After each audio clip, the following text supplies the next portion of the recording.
అనగనగా అరణ్యం ప్రక్కన ఉన్న భైరవకోన అనే పల్లెలో పాపన్న పాపమ్మ అనే వృద్ధ దంపతులు ఉండేవారు. వారికి పిల్లలు లేకపోవడంతో తమకు సహాయంగా ఉంటాడని సోమన్న అనే ఒక అనాథను తెచ్చుకుని పెంచుకుంటూ ఉంటారు. అయితే సోమన్న వయసు తక్కువైనా అతనికున్న బాధలు అన్నీ ఇన్నీ కావు. పాపన్న పాపమ్మ ఇద్దరూ కూడా అతనితో చాలా గడ్డుగా ప్రవర్తించేవారు. ఇదిలా ఉండగా ఒకరోజు వంటింట్లో నుండి పాపమ్మ, "ఏరా సోము, రొట్టెలు చేయడానికి పిండి కలపమంటే ఇంకా కలపలేదు. బారెడు పొద్దెక్కింది. నీకింత బద్ధకమైతే ఎలారా?" అయ్యో, ఇదిగో ఇప్పుడే కల్పిస్తానమ్మా. కలుపు కలుపు. నేనడిగే వరకు పట్టించుకోపోతే ఎలా? ఏదో కుర్రాడివి, మాకు సాయంగా ఉంటావని నిన్ను తెచ్చుకుంటే నీకు మేము సేవలు చెయ్యాల్సొస్తుంది అని అనడంతో సోమన్న తలదించుకుని తన పనిలో నిమగ్నమవుతాడు. అలా కింద కూర్చుని పిండి కలుపుతూ ఉంటాడు. పొయ్యి పక్కనే వేడి, దుమ్ము, పొగ, మనసులో బాధ అన్నీ కలిపి అతని కంట్లో నుండి కన్నీళ్లుగా బయటకొస్తాయి. ఇంతలో ఈ మాటలు విన్న పాపన్న బయటనుంచి వస్తూ దుర్సుగా ఇలా అంటాడు, ఎరా, నీకేమైనా సింహాసనం కావాలా? నీకెన్నిసార్లు చెప్పాలి? ఇంట్లో పనంతా నువ్వే చెయ్యాలని. నువ్వు పనిచేస్తేనే నీకు తిండి దక్కుతుంది. నీకింత నిర్లక్ష్యమైతే ఎట్టారా? అయ్యో, ఇది నేను కావాలని చేయలేదయ్యా. నిన్న రాత్రి నుండి నాకు చాలా కడుపు నొప్పిగా ఉంది, అందుకే కొంచెం ఆలస్యమైందయ్యా అని అనగానే పాపన్న సోమన్నను మరింత మందలిస్తూ, ఏరా, నేనొక మాట అంటే నువ్వు మళ్ళీ సమాధానం చెప్తావా?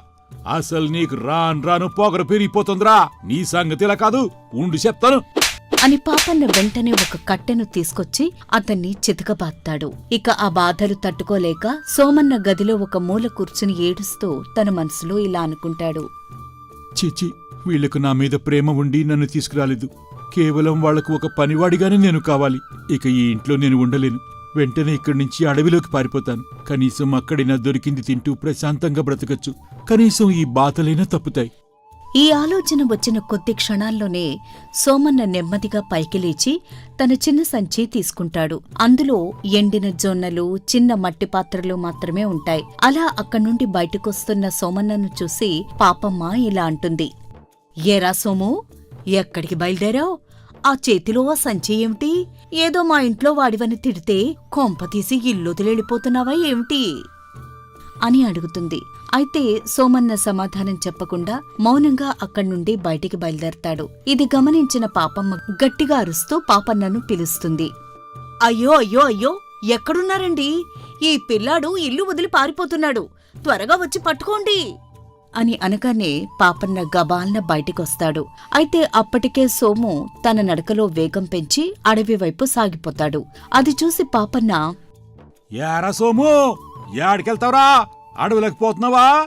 అక్కడ నువ్వు ఒక్క క్షణం కూడా బతకలేవు. ఆగాగు, అటువైపు వెళ్ళకరా బాబు" అంటూ పాపన్న పిలుస్తాడు. కాని సోమన్న అవేమీ వినిపించుకోకుండా అడవి వైపు పరిగెడతాడు. "అయ్యో సోమన్నా, ఈను, ఆ అడవి చుట్టూ పెద్ద గోడుంది. నువ్వు దాని దాటి లోపలికి వెళ్ళలేవు. ఒకవేళ వెళ్ళినా అక్కడంతా కట్టిక సేకటిగా ఉంటది. పైగా అక్కడ అడవి మృగాలు, పిశాచాలుంటాయిరా. వాటిని నువ్వు తట్టుకోలేరా బాబు, నా మాటిను" అని అరుస్తాడు. అయినా సరే తన నిర్ణయానికి కట్టుబడి ఉన్న సోమన్న అవేమీ వినిపించుకోకుండా మనసులో మాత్రం ఒక్క మాట గట్టిగా అనుకుంటాడు, "నన్ను రోజూ బాధ పెట్టే ఈ మనుషుల కన్నా ఆ అడవి మృగాలే మేలు. నన్నవి తినేసినా నాకు నష్టం లేదు. నాకు ఈ బాధల నుండి విముక్తి కలుగుతుంది" అంటూ అక్కడ్నుండి వేగంగా వెళ్ళిపోతాడు. అలా చాలాసేపు ప్రయాణించిన తర్వాత అతను ఆ అడవి దగ్గరికి చేరుకుంటాడు. అప్పుడు అతని మనసులో బరువు తగ్గినట్టే శరీరం కూడా తేలిక పడుతుంది. దాంతో తనలో తాను ఇలా అనుకుంటాడు, ఏంటో, వాళ్ల మీద కోపంతో వచ్చేశాను. కాని ఇప్పుడు నేను ఎక్కడికెళ్ళాలి? ఇక్కడే ఉండిపోతే నా కష్టాలైతే తెరువు. ఏదోలా ధైర్యం చేసి ముందుకు సాగిపోవాలి. అలా కొంతసేపు పరుగు తీసిన తర్వాత ఆ అడవి ముందు ఉన్న గోడ దగ్గరికి చేరుకుంటాడు. అది చాలా పెద్ద గోడ. ఆ గోడ ఎత్తు, వెడల్పు కనిపించనంతగా ఉంటుంది. రాళ్లు, తీగలు, వృక్షాలు దానిమీద పెరిగిపోయి ఉంటాయి. చుట్టుపక్కల ఎవ్వరూ లేరు. ఇదేం గోడరా భగవంతుడా, ఎంతుంది! ఆ పాపను చెప్పింది నిజమేనేమో. ఈ అడవిలోకి వెళ్ళాలి అంటే ఇంత పెద్ద గోడ దాటి వెళ్ళాలా? ఇది నాకు సాధ్యమేనా అని అనుకుంటూ సోమన్న నెమ్మదిగా ఆ గోడ దగ్గరికి చేరుకుంటాడు. అలా దేవుణ్ణి తలుచుకుంటూ ఇలా అంటాడు, "ఓ దేవుడా, నేను ఈ కష్టాల నుండి దూరంగా ఎక్కడికైనా వెళ్ళిపోయి బతకాలి అనుకుంటున్నాను. ఈ మనుషుల్లో నాకు చోటు లేదు. కనీసం ఈ అడవి లోపల నా బ్రతికే అవకాశం నాకు కల్పించు అంటూ వేడుకుంటాడు. ఆ మాటలకు ఏదో మెరుపు మెరిసినట్టు మెరిసి ఒక్కసారిగా ఆ గోడ వింత శబ్దంతో మధ్యలోకి చీలి 2 భాగాలుగా విడిపోతుంది. ఆ మధ్యలోంచి అడవిలోకి వెళ్లేందుకు ఒక దారి ఏర్పడుతుంది. అది చూసి ఆశ్చర్యపోయిన సోమన్న, అయ్యో, ఇక్కడ ఏం జరుగుతోంది? నేను చూస్తున్నది కళా నిజమా? ఈ గోడ దానంతటది విడిపోతుందేంటి? లేక నా మాట విని ఆ దేవుడు నాపై కరుణ చూపాడా? అలా సోమన్న మొహంలో ఒక చిన్న చిరునవ్వు, ఎప్పుడూ లేని ఆనందం కనిపిస్తుంది. మొట్టమొదటిసారిగా తన మాటకు ప్రకృతే స్పందించినట్టు అనిపిస్తుంది. బహుశా ఈ అడవిలో ఏదో తెలియని శక్తి ఉన్నట్టుంది. అది నాకు మంచి చేస్తుందని నమ్మకం నాకిప్పుడు కలుగుతోంది. అలా అనుకుంటూ సోమన్న ఆ గోడ దాటుతాడు. అలా అడవిలోపల వృక్షాల మధ్య నడుచుకుంటూ ముందుకు వెళుతూ ఉంటాడు. ఆ అడవి అంతా దట్టమైన చెట్లతో, సూర్యరశ్మి కూడా సోకనంత చీకటిగా ఉంటుంది. అలా భారీగా పెరిగిన ఒక వృద్ధ వృక్షం కిందకు చేరుకుంటాడు. హా, ఇక్కడ కాసేపు కూర్చుంటే ఈ అలసట తీరుతుందేమో. అలా అతను ఆ చెట్టు కింద గట్టు మీద కూర్చుంటాడు. అప్పటికే అతని శరీరం చాలా అలసిపోతుంది. ఇంతలో సోమన్నకి ఏదో ఒక గంభీరమైన స్వరం ఇలా వినిపిస్తుంది. ఒరేయ్ బాబూ, అసలు బుద్ధుందా నీకు? ఎంతసేపు నా కాళ్లపై కూర్చుని ఉంటావు? నేను ముసలివాణ్ణి, నీ బరువు మోయలేకపోతున్నాను. కొంచెం త్వరగా లే. ఆ మాటలు వినగానే సోమన్నకు భయంతో పాటు ఆశ్చర్యం కలుగుతుంది. దాంతో వెంటనే అటూ ఇటూ చూస్తాడు. ఎవరిది? ఎవరు నాతో మాట్లాడుతున్నది? అని అటూ ఇటూ దిక్కులు చూస్తూ ఉండగా ఆ వృద్ధ వృక్షం నవ్వుతూ ఇలా అంటుంది. ఇంకెవరు మాట్లాడుతారు నీతో? నువ్వు కూర్చున్న వృక్షాన్ని నేను. ఒక్కసారి తలపైకెత్తి చూడు, నేను నీకు కనపడతాను అని అనగానే సోమన్న ఒక్కసారిగా ఉలిక్కిపడి పైకి చూస్తాడు. అక్కడ చెట్టు మాట్లాడుతున్నట్టు గుర్తించి ఆశ్చర్యపోయి ఇలా అంటాడు. అయ్యో, ఇప్పటివరకు నేను నీ మీద కూర్చున్నానా? నన్ను క్షమించాలి. నువ్వు ప్రాణంతో ఉన్నావని తెలిస్తే నేను నీపై కూర్చునేవాడినే కాదు. అయినా ఆ మాత్రం దానికి నన్ను బుద్ధిలేనివాడివి అని తిడతావా? ఏమిటి, నేను నిన్ను తిట్టానా? నువ్వు నన్ను పొరపాటుగా అర్థం చేసుకున్నావు. నేను నీ బరువు భరించలేక అన్నాను. అయినా ఈ అడవిలో నేనొక్కడ్నే మాట్లాడగల చెట్టుని. ఇంతకీ నువ్వెవరు? ఇక్కడికి ఎందుకొచ్చావు? నా పేరు సోమన్న. పక్కనే ఉన్న పల్లె నుంచి పారిపోయి వచ్చాను. మా ఇంట్లో ఎవ్వరూ నన్ను ప్రేమించరు. చీటికి మాటికి చిరాకు పడతారు.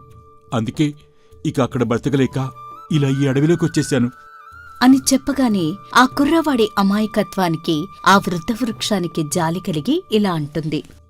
అయ్యో పాపం, నీ మాట వినగానే నాకు బాధ అనిపించింది. ఏదైతేనేవి, నువ్వెక్కడ పుట్టావో కాని ఈ రోజు నువ్వు నాకు ఇక్కడ దొరికావంటే అది నా అదృష్టం. నువ్వు చెట్టువైనా నాతో ముచ్చటగా మాట్లాడుతున్నావు. ఇంతకుముందు ఎవరూ నాతో ఇలా మాట్లాడలేదు. తెగించి ఓ అడుగు ముందుకు వేసి అడవిలోకొచ్చినందుకు నాకు మంచే జరిగింది. నీలాంటి మంచి స్నేహం దొరికింది నాకు.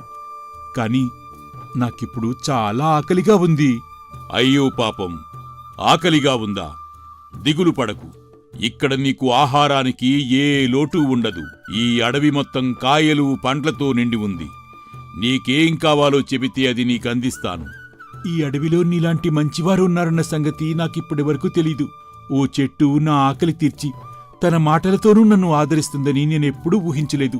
ఆ మనుషుల కంటే నువ్వు చాలా మంచిదానివి. మానవులు అంటే గుర్తుకు వచ్చింది. ఈ అడవిలో మానవుల కన్నా భయంకరమైన జీవులున్నాయి. అందుకే నేను చెప్పేది జాగ్రత్తగా విను. ఓ 5 నిమిషాల్లో దీర్ఘనాసిక అని ముక్కు చాలా పెద్దదిగా ఉండే ఒక వింత రాక్షసి ఇక్కడికి వస్తుంది. అది నీలాంటి మానవులను కూడా గుటకాయ స్వాహా చేస్తుంది అని అనగానే ఆ మాటలకు భయపడిపోయిన సోమన్న, అయ్యో, ఎవరా పిశాచం? అంటే అది వచ్చి నన్ను తినేస్తుందా? సోమన్న గుండె వేగం ఒక్కసారిగా పెరిగిపోతుంది. దాంతో బాధతో భయంతో, సరే అయితే ఆ రాక్షసి నుండి నువ్వే నన్ను కాపాడాలి. ఆ రాక్షసి ఇక్కడికి రాకముందే నేను ఎక్కడైనా దాక్కోవాలి. దయచేసి ఏదైనా చోటు చూపించు వృక్షమా. దాక్కోడమా? ఈ అడవిలో దీర్ఘనాసికను తప్పించుకుని దాక్కునే చోటే లేదు. ఆకలి వేసిందంటే అది 10 యోజనాల దాకా మంటలు చిమ్ముతుంది అని అంటూ ఉండగానే ఆ అడవి ఒక్కసారిగా ఎరుపు రంగులోకి మారిపోతుంది. మొక్కలు మట్టిలోంచి వేడివేడి గాలులొస్తూ ఉంటాయి. అది చూసి, ఏంటి, ఒక్కసారిగా భూమంతా ఇలా వేడెక్కిపోయిందేంటి? అని తల తిప్పి చూడగానే ఆ చెట్ల మధ్యలోంచి ఓ భయంకరమైన ఆకారం కనపడుతుంది.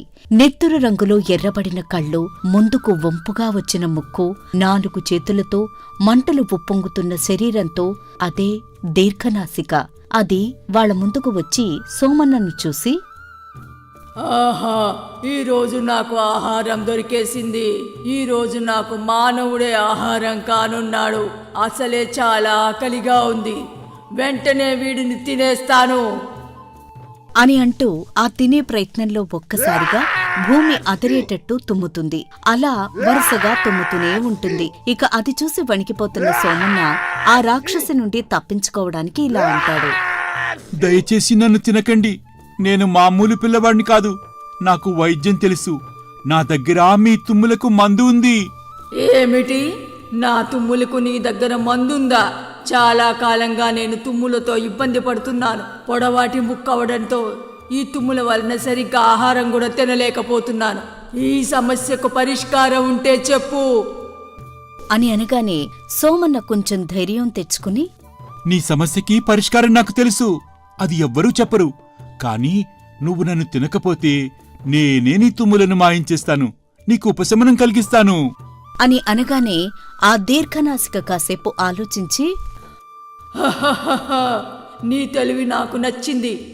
సరే అయితే నువ్వు నాకు నయం చేస్తే నేను నిన్ను తినను. ఇది నా మాట. అలా సోమన్న చాలా తెలివిగా తప్పించుకుంటాడు. దాంతో అతని ఏమి చెబుతాడోనని ఆ రాకాసి ఆశగా ఎదురుచూస్తూ ఉంటుంది.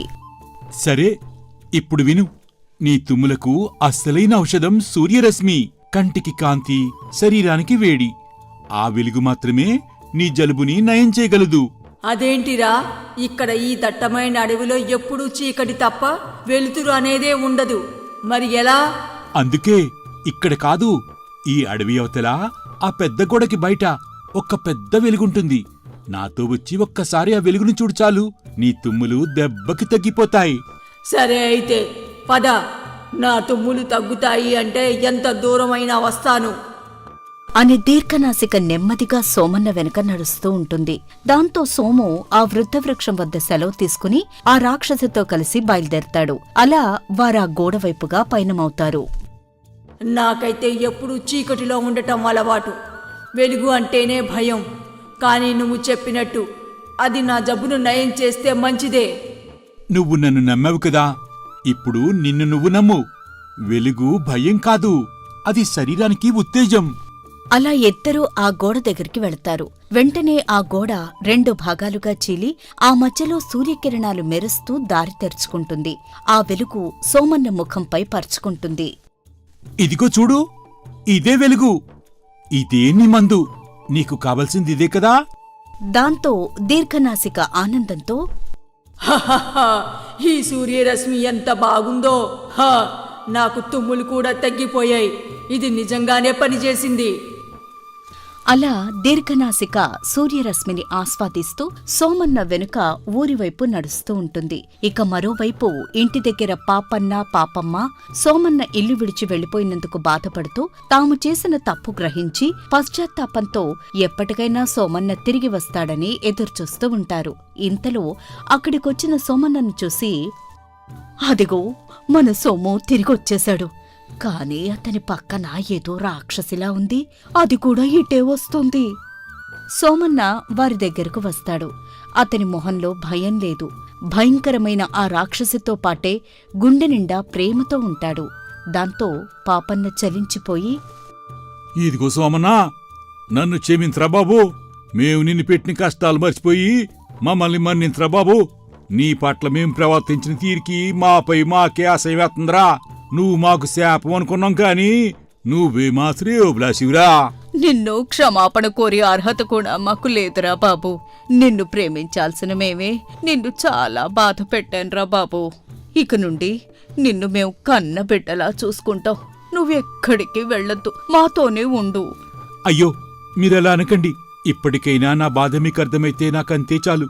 మీరప్పట్లో నన్ను కొట్టినందువల్లే ఈ రోజు నేనింత ధైర్యంగా మారాను. నా పట్ల మంచిగా వ్యవహరించిన వృక్షం, నన్ను నమ్మిన ఈ దీర్ఘనాసిక, ఇవే ఈ రోజు నాకు బంధువులయ్యాయి. ఈ మంచి కూడా మీ వల్లే జరిగింది అని అంటాడు సోమన్న. దాంతో పాపన్న పాపమ్మ కళ్లల్లో నీళ్లు నిండుతాయి. వారు సోమన్న చేతులు పట్టుకుని ఏడవడం మొదలు పెడతారు. మరోవైపు దీర్ఘనాసిక సోమన్నకు వీడ్కోలు పలికి తిరిగి అడవిలోకి వెళ్ళిపోతుంది. అలా ఆ రోజు నుండి సోమన్నను వాళ్ళిద్దరూ చాలా ప్రేమగా చూసుకుంటారు. ఇక అప్పుడప్పుడు సోమన్న కూడా అడవిలోకి వెళుతూ వృద్ధ వృక్షం దీర్ఘనాసికతో మంచి స్నేహం కొనసాగిస్తూ ఉంటాడు. అలా సోమన్నకు ఒక నిజమైన కుటుంబం దక్కుతుంది.